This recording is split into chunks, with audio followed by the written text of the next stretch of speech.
Hello student, मैं Subhash sir स्वागत करते हैं सृष्टि यूपी बोर्ड टॉपर के ऑनलाइन प्लेटफॉर्म पर।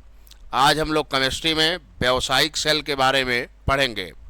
हम लोग इससे पहले रासायनिक सेल के बारे में हमने पढ़ा। रासायनिक सेल में हम लोग डैनियल सेल के बारे में पढ़े। तो जो व्यावसायिक सेल होता है कोई अलग से सेल नहीं होता, वो होता रासायनिक सेल ही है, लेकिन इसको व्यावसायिक सेल इसलिए कहा जाता है क्योंकि रासायनिक सेलों का यूज हम व्यवसाय के रूप में करते हैं, इसलिए इसको व्यावसायिक सेल कहा जाता है। व्यावसायिक सेल जो होते हैं वो 3 प्रकार के होते हैं। तो आज हम लोग इसी पे चर्चा करेंगे कि व्यावसायिक सेल कहते किसे हैं, कितने प्रकार के होते हैं और उन प्रकार के बारे में हम लोग जानेंगे। चलिए शुरू करते हैं।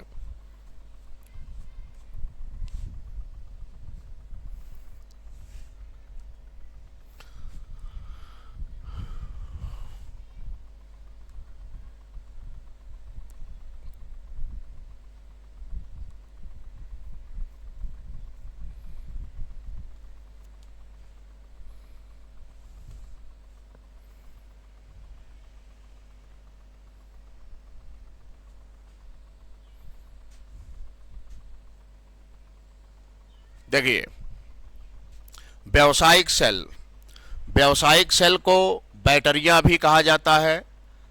हम बोलचाल की भाषा में इसको बैटरी के नाम से जानते हैं। व्यावसायिक सेल होते रासायनिक सेल ही हैं। ये भी रासायनिक ऊर्जा को विद्युत ऊर्जा में ही बदलते हैं, लेकिन चूंकि इनका उपयोग हम व्यवसाय के रूप में करते हैं इसलिए इन्हें हम व्यावसायिक सेल कहते हैं। व्यावसायिक सेल में हम कई सेलों को श्रेणी क्रम में जोड़कर बनाते हैं। ठीक है। व्यावसायिक सेल 3 प्रकार के होते हैं। कितने प्रकार के होते हैं? 3। एक होता है आपका प्राथमिक सेल, दूसरा द्वितीयक सेल, तीसरा ईंधन सेल। प्राथमिक सेल को हम प्राइमरी सेल कहते हैं और द्वितीयक सेल को हम सेकेंडरी सेल कहते हैं और ईंधन सेल को हम क्या कहते हैं? फ्यूल सेल कहते हैं। प्राइमरी सेल क्या होते हैं? आप जैसा कि जानते हैं कि जो रासायनिक सेल होते हैं, रासायनिक सेलों में रेडॉक्स अभिक्रिया होती है। रेडॉक्स अभिक्रिया का मतलब होता है कि ऑक्सीकरण और अपचयन की क्रिया होती है।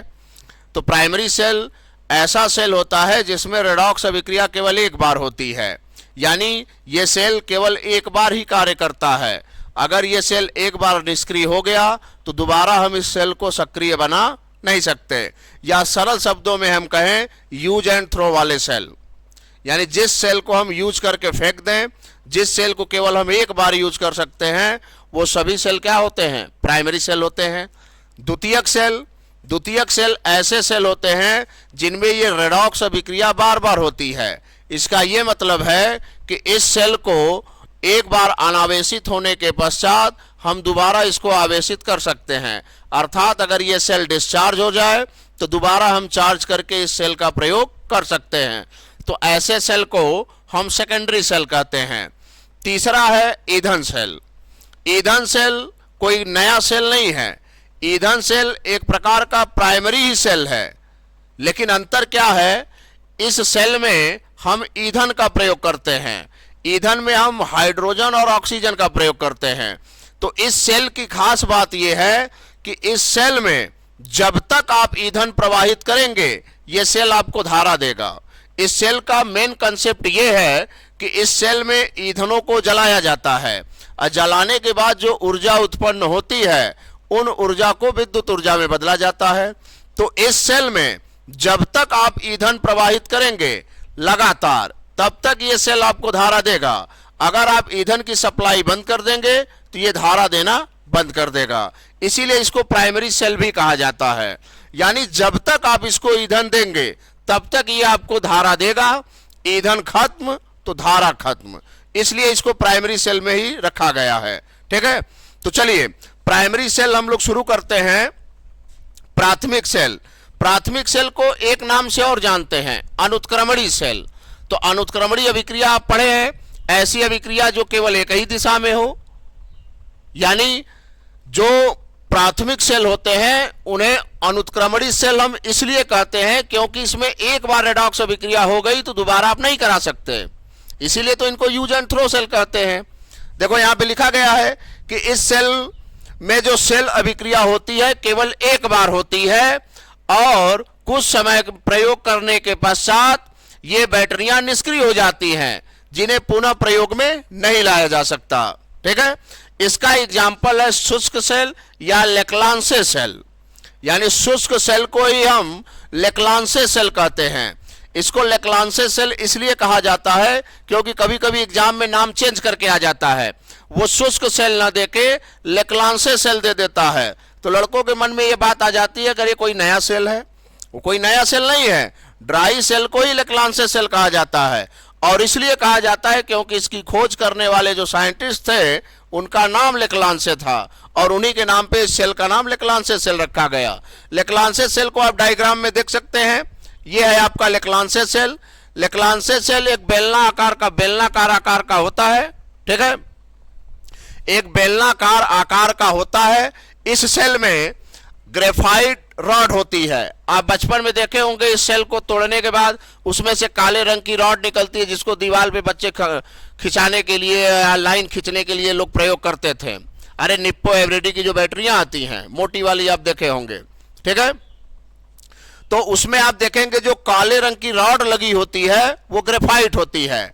इसमें देखेंगे बेलनाकार पात्र में जिंक कंटेनर, यानी जिंक का बेलनाकार पात्र होता है, और वो जिंक एनोड का कार्य करता है। यानी सेल के अंदर जो ये काले रंग की आप रॉड देख रहे हैं, ये आपका जो होता है ग्रेफाइट होता है, जिसको कैथोड कहा जाता है, और जो बेलनाकार पात्र होता है जिंक का, उसको हम कहते हैं एनोड। ठीक है, इस सेल में ग्रेफाइट को हम कार्बन और मैग्नीज डाइऑक्साइड के गीले पेस्ट में भरते, मतलब रखा जाता है इसको, और कैथोड और एनोड के बीच में हम अमोनियम क्लोराइड और जिंक क्लोराइड का गीला पेस्ट भर देते हैं। वो अमोनियम क्लोराइड और जिंक क्लोराइड का जो गीला पेस्ट होता है इस सेल के लिए विद्युत अपघट्य का कार्य करता है। किसका कार्य करता है? विद्युत अपघट्य का। अच्छा, आप कभी इस सेल के बारे में एक चीज देखे होंगे कि गांव में लोग इस सेल को जब प्रयोग करते थे तो जब ये सेल डिस्चार्ज हो जाता था तो लोग सेल को निकाल के धूप में रख देते थे। तो धूप में रखने से ये सेल चार्ज नहीं होता है। धूप में रखने से बस होता क्या है कि ये जो अमोनियम क्लोराइड और जिंक क्लोराइड का जो गीला पेस्ट होता है, ये सेल में जब तक गीला रहता है तब तक तो सेल कार्य करता है, यानी आपको धारा देता है। जैसे ही ये विद्युत अपघट्य आपका सूख जाएगा वो सेल डेड हो जाएगा, यानी निष्क्रिय हो जाता है। तो इसीलिए थोड़ा देर धूप में रख देने से होता क्या है कि ये पेस्ट गीला हो जाता है और बैटरी थोड़ा सा कार्य करने लगता है। ठीक है, ऐसा नहीं कि वो धूप से चार्ज होता है। ठीक, तो जैसे ही हम सेल को कंप्लीट कर देंगे उसके बाद सेल में ऑक्सीडेशन और रिडक्शन की प्रक्रिया होने लगेगी। आपको मालूम है कि एनोड पे ऑक्सीकरण की क्रिया होगी और कैथोड पे कौन सी क्रिया होगी? अपचयन की क्रिया, और हमें सेल से धारा प्राप्त होने लगेगी। इसको लिखेंगे कैसे? देखिए, इस सेल में जिंक का एक बेलनाकार पात्र होता है जो एनोड का कार्य करता है, और ग्रेफाइट की छड़ को हम मैग्नीज डाइऑक्साइड और कार्बन के गीले पेस्ट में डुबा देते हैं, जो कि किसका कार्य करता है? कैथोड का कार्य करता है। एनोड और कैथोड के बीच के रिक्त स्थान में हम अमोनियम क्लोराइड और जिंक क्लोराइड का गीला पेस्ट भरते हैं जो विद्युत अपघट्य का कार्य करता है। ठीक है, इस सेल का जो सेल विभव होता है, हर सेल का अपना एक सेल विभव होता है 1.5 वोल्ट। जैसे 6 वोल्ट 12 वोल्ट की बैटरियां आती हैं तो 6 वोल्ट 12 वोल्ट उनका सेल विभव होता है। तो वैसे इस ड्राई सेल का जो सेल विभव होता है 1.5 वोल्ट होता है। ठीक है, अब जैसे ही हम सेल को कंप्लीट कर देते हैं, इस सेल में एनोड और कैथोड पे ऑक्सीकरण और अपचयन की क्रिया स्टार्ट हो जाती है और सेल से हमें धारा प्राप्त होने लगती है।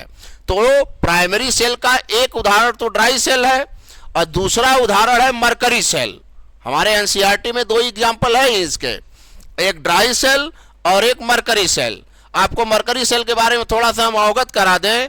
मरकरी सेल आप देखे होंगे बटन की तरह सेल होता है जो घड़ियों में प्रयोग किया जाता है, छोटे आकार का होता है मरकरी सेल। तो कल हम लोग उसी मरकरी सेल के बारे में चर्चा करेंगे जो कि इसका नेक्स्ट उदाहरण होगा। ठीक है, धन्यवाद।